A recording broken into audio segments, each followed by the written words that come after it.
Smart Ideas, c'est notre rubrique consacrée aux startups éco-responsables et j'accueille Hugo Valentin. Bonjour. Bonjour. Bienvenue, vous êtes le patron d'Edonia, vous l'avez créé en mars 2023 avec Pierre Mignon et Nicolas Irlinger et avec l'école AgroParisTech. C'était quoi l'idée de départ ? L'idée de départ, c'est de valoriser une matière incroyable que sont les microalgues, une matière durable et très nutritive. On trouve que son potentiel est sous-exploité en alimentation humaine, compte tenu du fait que c'est une des matières les plus riches en nutriments sur notre planète et qu'on sait le cultiver avec un très faible impact environnemental. La spiruline, dont vous avez peut-être déjà entendu parler, est plutôt consommée en complément alimentaire.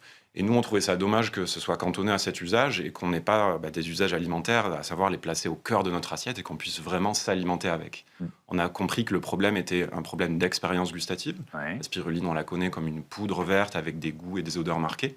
Et on s'est mis en tête de résoudre ce statu quo et d'en faire une matière vraiment désirable, appétante et facile à utiliser pour les industriels de l'alimentaire. Et c'est ce qu'on a fait grâce à notre technologie d'édonisation. Alors, l'édonisation, d'où votre nom, Edonia. C'est quoi l'édonisation ? L'édonisation, c'est une technologie que nous avons développée avec les unités de recherche d'AgroParisTech qui nous permet de transformer les microalgues en un ingrédient délicieux et pratique. Ça fait évoluer le goût, la texture et la couleur de la spiruline, par exemple, pour en faire un grain brun moelleux avec une très belle aromatique umami qui peut être utilisé pour remplacer de la viande hachée ou en tout cas venir au cœur de l'assiette. Et cette transformation nous permet d'être la première entreprise au monde à rendre vraiment les microalgues désirables et faciles à utiliser dans l'industrie. Et donc vos clients, ce sont plutôt des professionnels, c'est ça ? Pour l'instant, vous ne proposez pas, moi je ne veux pas consommateur, aller au supermarché, trouver un produit Edonia ? Vous les trouverez par l'intermédiaire de nos clients. Donc, en effet, nous on est 100% B2B, on est un vendeur d'ingrédients. Donc nos clients, deux catégories, les acteurs du food service, de la restauration collective par exemple, qui vont utiliser notre ingrédient dans les cuisines pour les servir à des convives, ou les agro-industriels qui vont plutôt opérer notre ingrédient sur leur ligne industrielle et en faire des plats préparés que vous pouvez, par exemple, retrouver ensuite dans les supermarchés. Alors, il y a d'autres alternatives aux protéines carnées. En quoi vous vous différenciez ? Par deux points principalement. Le premier, c'est la naturalité. Aujourd'hui, on a beaucoup de retours terrain qui disent on en a marre un peu des fausses viandes.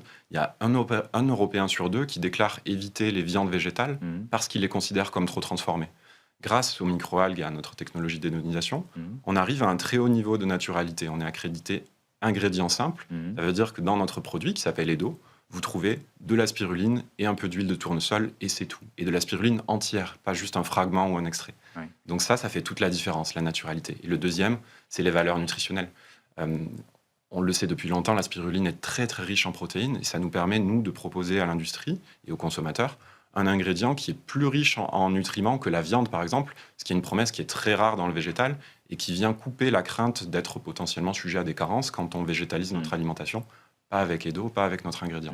Donc la naturalité et la performance nutritionnelle. Alors ça ne vous concerne pas directement, ça concerne plutôt vos clients, mais est-ce qu'il y a de la pédagogie à faire auprès des consommateurs ? Moi, ma première réaction, c'est de dire j'ai pas envie de manger un steak aux microalgues, vous voyez ce que je veux dire ? C'est tellement d'habitudes, de siècles d'habitudes qu'il faut d'une certaine façon changer. Bien sûr. Alors déjà, on s'appuie sur une forme de notoriété de la spiruline qui est connue pour ses qualités de santé. Donc c'est déjà comme ça que perçoit le consommateur, se dire ah tiens, j'ai entendu dire que la spiruline est bonne pour la santé. Une idée qui se renforce aussi, c'est que les algues sont une matière durable et bonne pour l'environnement. Donc on s'appuie aussi sur cette notoriété grandissante autour de ces sujets, des algues et de la transition protéique. Et puis ensuite de la pédagogie, oui, et nous on accompagne notre client là-dedans pour expliquer ce qu'est ce produit. Et puis après, ce qui parle vraiment, ce qui finit de vous convaincre en général, c'est une dégustation et c'est le goût. Et au final, dans l'usage qu'en font nos clients, à savoir intégrer notre ingrédient dans une sauce tomate, par exemple, pour en faire une bolognaise végétale, il y a une forme d'évidence avec Newrest, une grande société de restauration collective, 3 milliards de chiffre d'affaires dans 53 pays. On s'est lancé en restauration scolaire.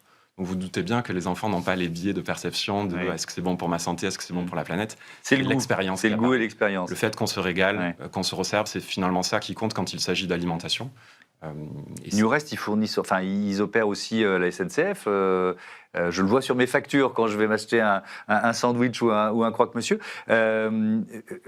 On pourrait trouver vos produits dans des trains de la SNCF ou pas encore ? Newrest est en effet un grand groupe de restauration collective qui déploie sur plein de thématiques du food service, la restauration scolaire, la restauration d'entreprise, le médico-social, et en effet aussi sur le ferroviaire et l'aviation.